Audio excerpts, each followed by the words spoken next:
Are you ready? Yeah, First off, how are you? I'm great, Sam. I'm fantastic. I'm sitting here in my shed where I have a little office set up, and this is where I'm writing. And it's pretty cool. I don't know if you can see. I've got a wood stove there for when it's cool in the evenings, and I can. I don't know. Is that blown out? There's the Wow. ocean there, and so it's pretty good. It's a good setup. I don't have any power in the shed, and so when the battery drains, I'm done. All right. Yeah, So you're in Newfoundland. What was I'm the in process of Newfoundland. getting home like? Uh, It wasn't too, I mean, this is obviously the longest I've gone in a very long time without traveling because I was used to being in planes, 3 or 4 times a week. I actually wasn't worried about being on the airplane because I've never had a problem getting colds or flus on airplanes. I think they're actually pretty sanitary and they have the air is good, believe it or not. Um, so I was okay. I mean, I had the mask on, I had all the whole thing, but everyone was chill. There was no lunatics screaming about their right to breathe on people. That was nice. It was fine. How's your family? How is your family? They're good. That's the main reason I wanted to get home because I want to spend some time with my parents. So that I haven't really been able to do that, except for a hockey stick distance away briefly. Um, but everyone is good. Yeah, everyone is good. What's it been like for you being just a citizen observer of what's going on in the world right now, where normally you probably could have written a book about all the things that have happened just since January? Well, since I got out of the weekly commentary business, uh, more and more difficult. And I think more and more people get piled on if someone doesn't like their opinion. I saw that coming. You know, my entire career, when I would do a rant or a commentary, lots of times people would contact me and say, "You're an idiot," or "I disagree with you." But in the last couple of years, you would often get, "You can't say that." And I always think, well, of course I can say it. You can disagree with me, but I can say it. So it became trickier and trickier.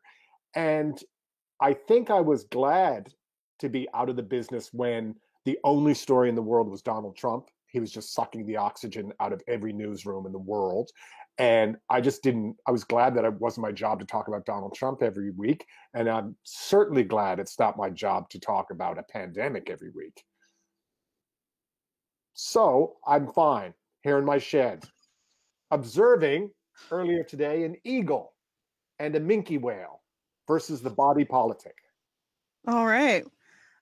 So if you were though to rant about something right now, what's got your goat right now? What's the first thing you'd rant about? Oh, I would sound like an old man and I'd be telling these young people you can't have a house party with, 65 people in the rec room playing beer pong. And that would kill me. Part of part of me would die inside to hear me say those words. But I'm not saying it because, keep it down, you're making a racket. It's because it's just such dangerous behavior. And I'm sympathetic because I know, I'm at a point in my life, like I'm here in a cabin and I have to stay here for 14 days or whatever. And I'm like, that's great. Happy to do that. But I know if I was 18 or 19, I'd probably be stir crazy and sneaking out and, doing things that you're not supposed to do with 50 of my closest friends. But when you're my age, you don't have 50 close friends. You're lucky to have enough friends to be pallbearers. But when you're 20, you have a wide social circle. All right. Okay, let's get into the book. Okay. Um, Thank you, by the way, for choosing the book. I'm very you're flattered. welcome. I wanted to pick someone that I knew would be normally we don't book club through the summer. I usually take July and August off just for a break Right. for me.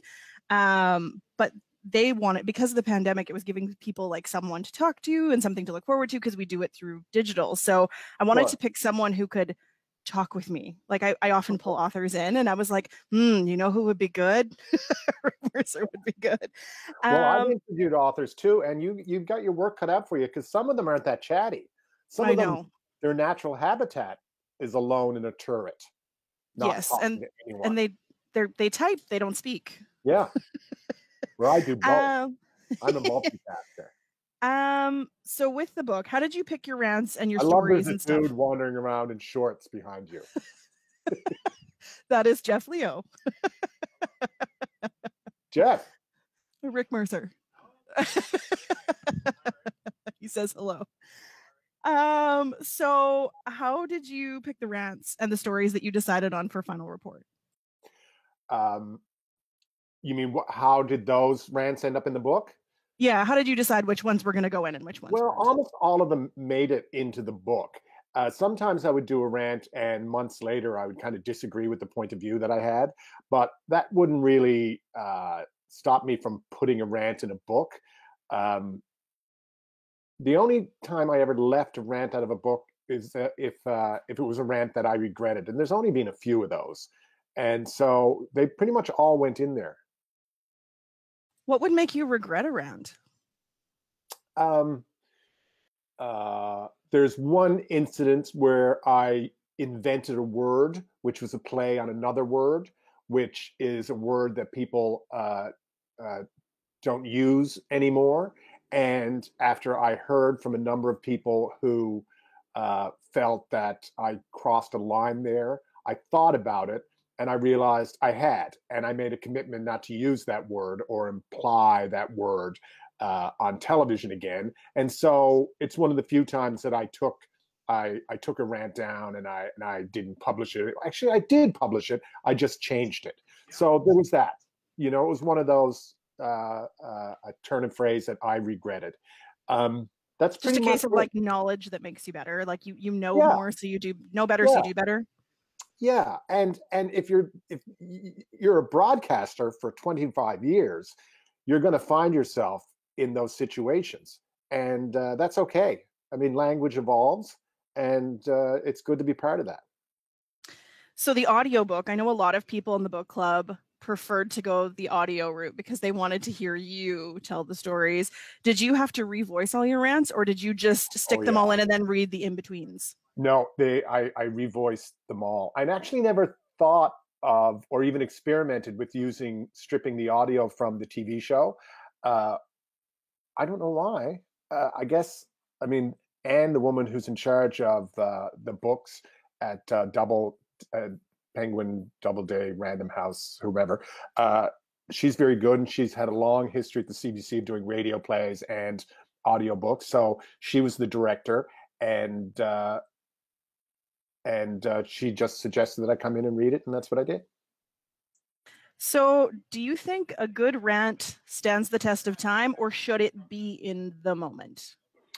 They can be both. Certainly, unfortunately, some rants stand the test of time. If you're ranting about something that infuriates you, like how people don't seem to understand how escalators work, or how they're supposed to let someone get off an elevator before they decide to get on, tragically, that's what we call evergreen because people never learn. But if you're ranting about something specific about that week, yeah, it mightn't have much of a shelf life. Uh, will anyone remember what the We Foundation is 2 years from now? Maybe not. Who knows? And if you were ranting about that, it wouldn't stand the test of time. So it can be both things. It was interesting you say that because as I was reading through all about the Senate scandal and that $90,000 check, I thought, oh my God, I've forgotten all about this because we have such short memories in politics because of the changing government. And also, the way things are now, the $90,000 check just seems so quaint. Oh, a chief of staff wrote a $90,000 check on his personal account. How lovely. How I pine for those days of good government.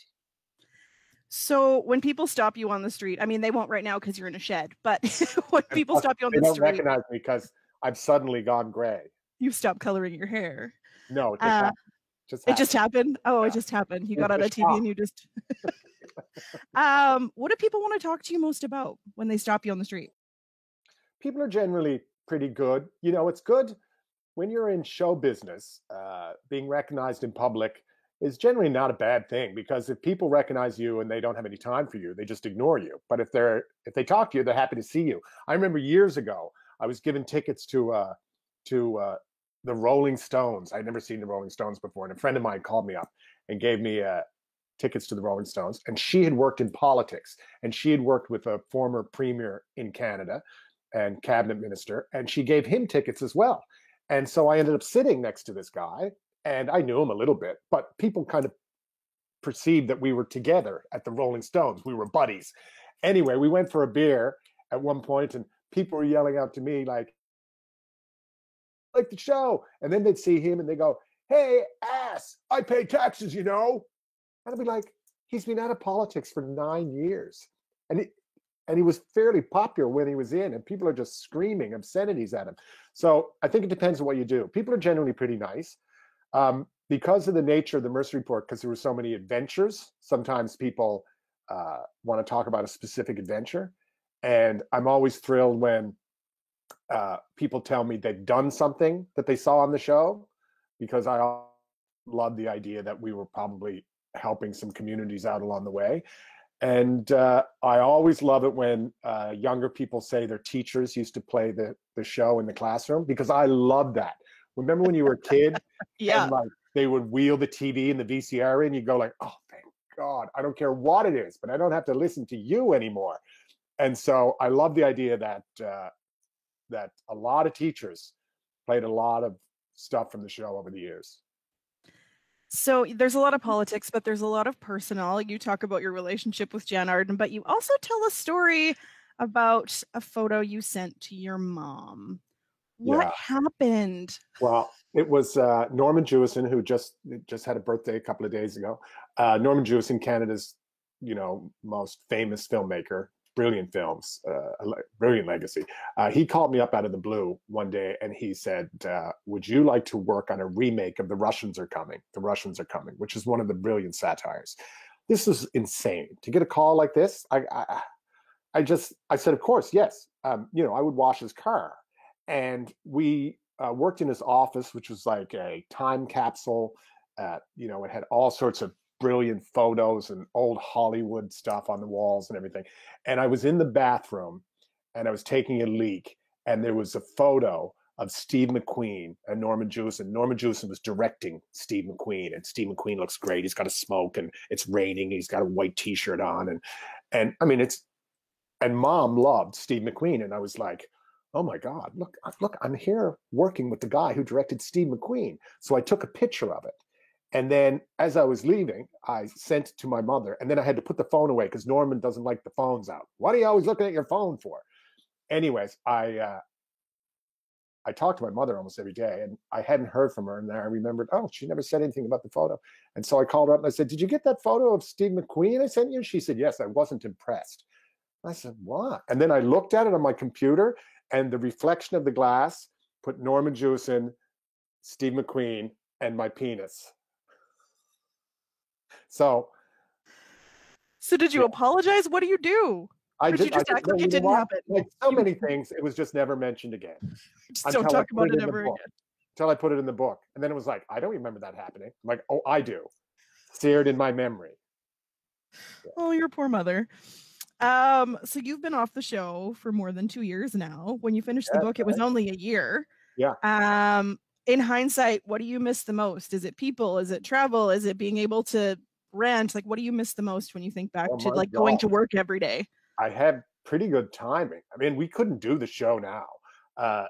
Someone sent me a note the other day and they said, "I'm watching a rerun of you." And he said, "I actually went back and rewound, and you shake hands with 36 people in the first 3 minutes." And I always did that. In every interview, I always did. One of the tricks that I would do, because it would make it easier for the cameraman to frame, is, your arm might touch the arm of the person next to you, or you might, tap the person on the back, but it's you're close to one another, and you're certainly shaking hands. And I don't know if I know how to do an interview from 6 feet apart. It's hard. It is hard. A hockey stick with a microphone on it. You can't really get into the same frame, right? You need multiple cameras to do it. Yeah, it's got to be done, and people will make it work. But I just don't know if I could do it. And I couldn't. I mean, so many of our shoots involved, people. They all involve people and people gathering. So my timing was pretty good, because I don't know when you'll be able to do a show like mine again, unfortunately.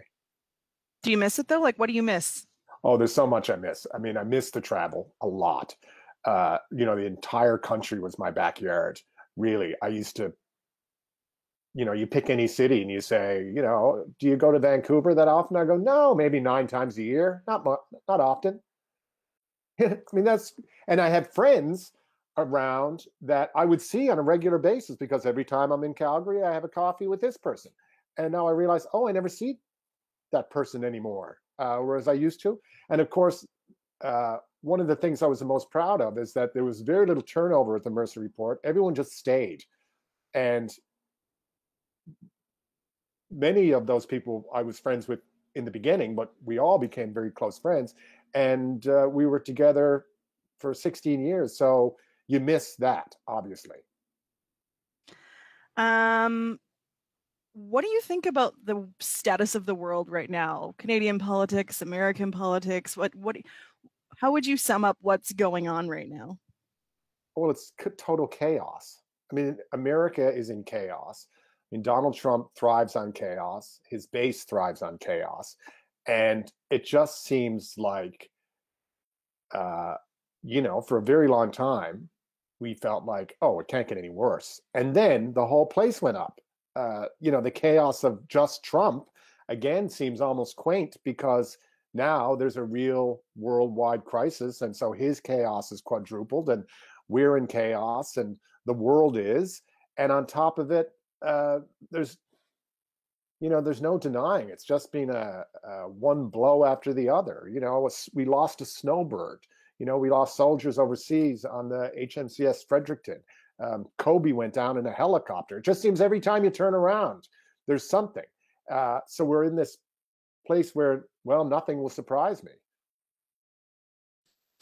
So on the news, I was listening to an island I know of, and they were saying, we're keeping an eye on this hurricane, but so far it's not expected to touch us. And I'm thinking, yeah, except it's 2020, so the chances of it touching you are high. If it can go wrong, it'll go wrong. So you're home. You said you're writing. What are you working on? What's next for Rick Mercer? Well, I'm really lucky because I won't complain, but I'm like everyone else in show business that just everything disappeared overnight, obviously. So I did a Just for Laughs tour last year. We went from St. John's to Victoria, and it was an all Canadian lineup, and it was their biggest tour they've ever done. And we were going to do it this year. It was going to be twice as big. So it was going to be one of the biggest things I've ever done. That disappeared. I was supposed to be at a gala in Montreal for the Just for Laughs festival this week, I think. So all that disappeared. But I am lucky that I agreed to write a book. So I actually have a bit of a job. And most people in the performing arts, certainly they don't. And not only do they not have a job, they're very concerned that they just don't see it coming back. I made a joke at the Dora Awards, which were virtual, of course, and those are the theater awards. I said, don't worry, the theater will be back. They'll allow the theaters to be open just soon after they allow bathhouses to operate. Like who's going to go to a theater? And so that's devastating. I mean, it's all about congregating. That's my business, congregating, and everyone's business. And the musicians, I mean, the business model for musicians in the world has changed so dramatically in the last 10 years that they all make money touring. They're all on the road. That's the legacy acts, the new acts. That's the only way you can make money. And that's just gone away. So it's very worrisome in the performing arts. But I also know, I mean, everyone on the planet is in similar state of affairs. So what are you writing a book about? Oh, me, That's the problem with this book. I was going like, why am I struggling with this book? And I realized I'm not particularly interested in the subject matter, which is myself. So it's allegedly a memoir, I guess. I'm not entirely sure yet. But for the first, month and a half of the pandemic, there wasn't a lot getting written. I was sitting in my office, but I was just thinking, why am I writing about anything when the world is on fire? But now I've kind of gotten into a groove. And so it's, stories from the road and stories about growing up in St. John's and doing theater at the LSPO Hall in downtown St. John's and going off and doing one-man shows. And leaving grade 12 halfway through the school year to tour the coast of Labrador with a clown, As you do. as one does. Join the circus, I'm in. Don't you have a Somehow that's math a little, test to isn't that a study little for? fortuitous for the rest of your life though? Like you literally have said why not to so many things. Why not? I literally joined the circus and toured the coast of Labrador. And I played Bucky, who is a robot on roller skates with a big metal bucket on my head. Bucky the robot. There's a whole chapter there. Yeah. There's a whole I chapter there. wasn't the star. Benny Malone was the star. Don't take all his thunder, hey? No. So what's the best book you've read lately? I know you're a big fan of books. What's the best thing you've read lately? I haven't been reading much since I started writing. And first I started picking up the odd memoir off the bookshelf to read a couple of pages just to see how people do that. And then I was reading Greg Malone, who wrote a beautiful book about growing up in St. John's, and it's so exquisitely written. And I mentioned that to my editor, and he said, "Oh, good God, don't go reading anyone's memoirs while you're writing your own, and certainly not ones that are well written." So I read, what's it called? Eleanor Oliphant is Totally Fine, or is that the title? Yep, that's right. Well, that's close anyway. And I love that. I really enjoyed that. And I never saw it coming a number of times. And so that was a good read. All right. Okay, I'm going to go into the questions from the book club now. Okay. Karen Zora Herzog. She says, I don't have so many questions, but a comment. I couldn't help but thinking through his earlier rants. Holy, if we only knew what was to come.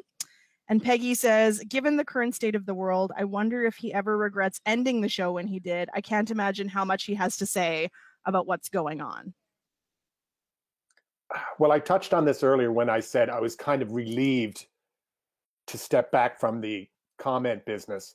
But I think that in part had to do with the fact that I did it for 20 years. I just wanted a change.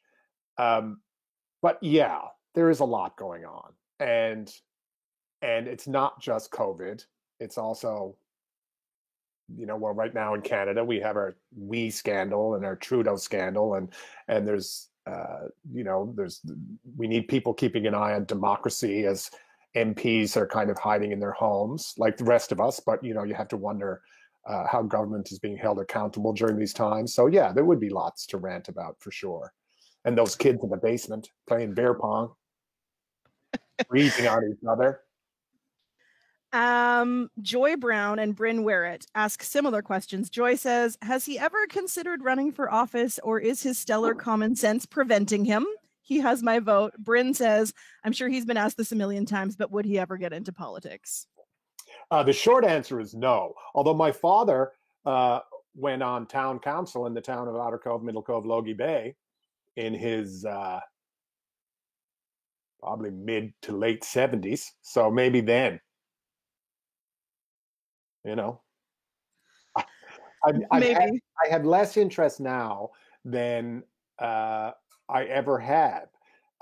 Not to say that you would never do it, but one of the biggest concerns I have, it's interesting, I'm involved in this organization called the Samara Institute, which is essentially a democracy watchdog. And they do something called the exit interviews, and they interview MPs about why they went into the business, what they expected, and then on the way out the door, it was like, so how was it? And, what could be changed?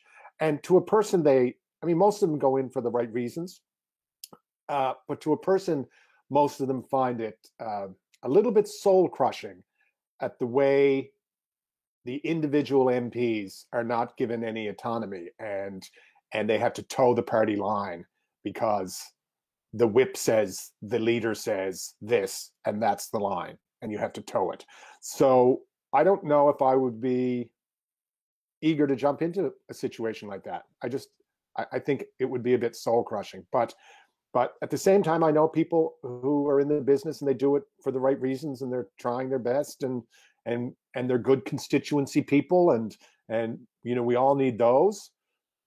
Also, I think I might be okay at the showbiz side of politics, but I don't know about getting your road fixed. But would you be able to even pick a party? Like, you've written about all of them. How would you choose where you end up? Oh, Marxist-Leninist. It would be. I mean, obviously, right? No, it wouldn't be the Marxist. Yeah, that would be I tough. feel like there's some like there might be some assumed leanings. People might assume where you end up, but it would just be interesting to me to like whenever when Seamus left CTV and moved in with the Liberal Party, like just like picking a party and sticking with it because you'd have that Sure. name recognition, right? They'd probably all want you. Yeah, I don't know how much name recognition really counts, uh, but I've been asked before, but it's funny. Uh, you're supposed to be flattered when they ask you, and I guess it's flattering to be asked to do anything, but it's not like it's a respected occupation these days. Like when people say, you should go into politics, Rick, I say, well, thank you. And then what do you think of politicians? They're like, I hate them. They lie, they cheat, they steal, they lie in their own pockets. I'm like, oh, well, thank you for thinking I'd be good at that. Thanks for the vote of confidence. I've never really thought about it like that, but you're Yeah, not wrong. no. Okay, Krista Kind of Solly like said, someone could say, you know who's really awful? Those people who run the telemarketing scams and steal from the elderly. You should do that. yeah, You'd be good at that. Thank you. thanks, guys. Krista Solly says, besides Pierre Burton, who is your favorite interview? And then she wants to know what you're working on next. And then she says she misses your sense of humor and ability to help us think critically and shine a light on Canadian politics. She goes on, but I will say Well, she wants please, to know. please. Lots of smiley faces. Basically, she misses you and misses your show. She Okay. says traveling back in time with his book was comforting, hilarious, and a little eerie. Things really haven't changed that much in politics. The same themes pop up today, don't they? Mm-hmm. So that, and also, who was your favorite interview aside from Pierre Burton? Rick Hansen was a great one because he was a hero of mine, and he turned out to be a really nice guy. He has a great message. He's inspiring to me. It was a beautiful day in a beautiful part of the country in British Columbia, and we did something that involved action, which was bungee jumping, and so it had all the elements of what I would consider the perfect piece. It was all there, and he was funny and self-deprecating, and so I really like that. Jan, of course, has always been a favorite interview, but many of the favorite interviews are like an oyster fisherman in Prince Edward Islands, who I loved, and women who are working in a potato chip factory in New Brunswick, and farmers and fishermen and loggers. Like, there's so many people on the show. It's probably the only time they were ever on television in their life, and when I could make those interviews work, I was particularly pleased. You expect a prime minister or a cabinet minister to have skills, but when you can make someone who's never been on TV before look great, then that's really good. B wants to know, do you have a favorite section of Graffiti Alley? Yeah, the one, I wish I could remember his name, the artist. I can't describe my favorite section, but there's some great artists. Now it's probably changed a fair bit, but there's some buildings there there's one artist in particular that he paints buildings as he's commissioned to do it. And you're starting to see his work all over the country. I saw one in Fredericton or St. John not that long ago. Yeah, I mean, I love the whole alley. And it was a gift because we needed to shoot the rants outdoors. We didn't want to shoot around a lot of people because it's not really conducive. And the rant alley was very close to the CBC. And of course, this beautiful bright backdrop that often changed. It was fantastic. They provided a great service to me. You were ahead of your time in avoiding people. It's true. Kirsty wants to know, is there anything you simply cannot bring yourself to rant about? Something in your opinion that is too loathsome, too ranty to rant about? Not off the top of my head. I mean, there's probably things that I wanted to rant about that were in poor taste, or, oh my gosh, you could never say that. But no, what would that be? Something so loathsome.